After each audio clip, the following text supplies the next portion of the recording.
আকাশের বিরুদ্ধে প্রমাণ জোগাড় করতে ছদ্মবেশে আকাশের অফিসে ঢুকলো আদি। হ্যাঁ, এরকমই একটা দৃশ্য হতে চলেছে আজকের গৃহপ্রবেশ ধারাবাহিকের এপিসোডে। ধারাবাহিকের শুরুতে আমরা গণবিবাহের অনুষ্ঠানের জায়গা দেখতে পাই। সেখানে আশ্রমের ভারপ্রাপ্ত কর্মকর্তা শুভকে বলে, এত কম সময়ের মধ্যে এসব কি করে গোছানো হবে? এরকম পরিস্থিতিতে কিছুতেই তো বিয়ে হতে পারে না। শুধু বিয়ে কেন, কোনো অনুষ্ঠানে সম্ভব নয়। তখন শুভ লোকটাকে আশ্বাস দেয়, কম সময়ের মধ্যে সবকিছুই তারা গুছিয়ে নেবে আর বিয়ে হবে। এরপর সেখানে বস্তির লোকেরা চলে আসে। তখন শুভ তাদেরকে সবকিছু গুছিয়ে দিতে বলে এবং রিনাকে বলে মেয়েদেরকে তৈরি করার জন্য। পরবর্তীতে সকলেই কাজে লেগে পড়ে। পরের সিনে আমরা আদিকে আকাশের অফিসে দেখতে পাই ছদ্মবেশে।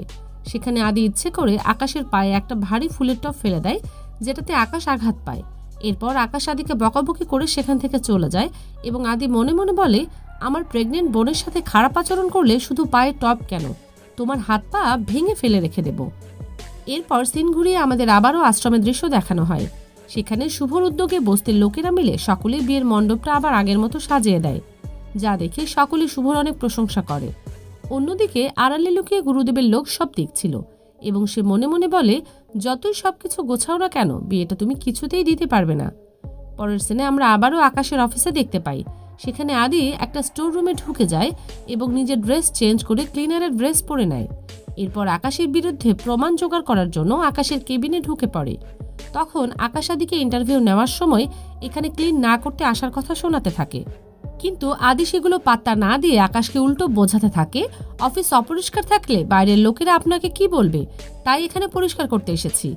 অন্যদিকে আমরা আবার গণবিবাহের অনুষ্ঠানে দেখতে পাই। সেখানে শুভ আশ্রমের কর্মকর্তাকে বলে বর কত দূরে আছে সেগুলো খোঁজ নেওয়ার জন্য। এরপর সেখানে মেয়েরা চলে আসে। তখন শুভ তাদের সাজগোজ দেখে অনেক প্রশংসা করতে থাকে। পরের সিনে আমরা আবারও আকাশের কেবিনের দৃশ্য দেখতে পাই। সেখানে আদি ঘর পরিষ্কার করতে করতে ইচ্ছে করে আকাশের হাত থেকে কফি আকাশের গায়ে ফেলে দেয়। এতে আকাশ রেগে সেখান থেকে বের হয়ে যায় ড্রেস পরিষ্কার করার জন্য। আর সেই সুযোগে আদি আকাশের কেবিনে ঢুকে বিয়ের ভিডিও খুঁজতে থাকে। পরের সিনে আমরা রাস্তার কিছুটা দৃশ্য দেখতে পাই। সেখানে বরের গাড়ি বিয়ের উদ্দেশ্যে আসছিল, কিন্তু রাস্তা বন্ধ থাকায় তারা অন্য রাস্তার দিকে চলে যায়। এই খবরটা গুন্ডারা গুরুদেবের কাছে পৌঁছে দেয়। এরপর আমরা গুরুদেবকে দেখতে পাই।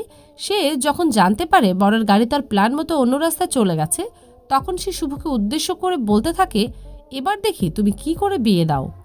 অন্যদিকে বিয়ের মণ্ডপে সকলে আলোচনা করতে থাকে, বরের গাড়ি কেন এখনো আসছে না, কোনো সমস্যা হলো কিনা। তখন একজন লোক এসে জানায় রাস্তা বন্ধ থাকায় বরের গাড়ি অন্য রাস্তা দিয়ে ঘুরে আসছে, তাই সময় লাগছে। এসব কথা শুনে শুভ মনে মনে বলতে থাকে, লগ্ন তো শুরু হয়ে গেছে, বরেরা কেন আসছে না। পরের সিনে আমরা আকাশের অফিসের দৃশ্য দেখতে পাই। সেখানে আদি তখনও প্রমাণ খুঁজে যাচ্ছিল, কিন্তু কোথাও প্রমাণ পাচ্ছিল না। এরপর আদি আকাশের গোপন লকারের পাসওয়ার্ড দেওয়ার চেষ্টা করে, কিন্তু সেটাও সম্ভব হচ্ছিল না।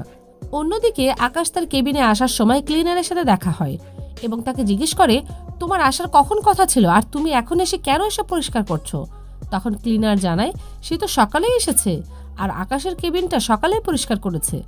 এইসব কথা শুনে তো আকাশ থমকে যায় এবং মনে মনে ভাবতে থাকে, কোনো গন্ডগোল হচ্ছে না তো? এ যদি এখানে কাজ করে তাহলে আমাকে কেবিনে যে ঢুকালো সে কে? শেষ দিনে আমরা আবারও আশ্রমের দৃশ্য দেখতে পাই। সেখানে শুভর কাছে গুরুদেবের ফোন আসে এবং গুরুদেব শুভকে তিরস্কার করে বলতে থাকে, বর ছাড়া তুমি কি করে বিয়ে দাও সেটাই দেখছি। তোমার বিয়ে দেওয়ার খুব শখ, কিন্তু কিছুতেই তুমি পারবে না। এইসব কথা শুনে শুভ চিন্তায় পড়ে যায় এবং কমলিকে বলে, মনে হচ্ছে কেউ ইচ্ছে করে বিয়েটা আটকানোর চেষ্টা করছে আর আমাকে হুমকি দিচ্ছে। আজকের পর্ব এটুকুই, দেখা হবে আগামী পর্বে।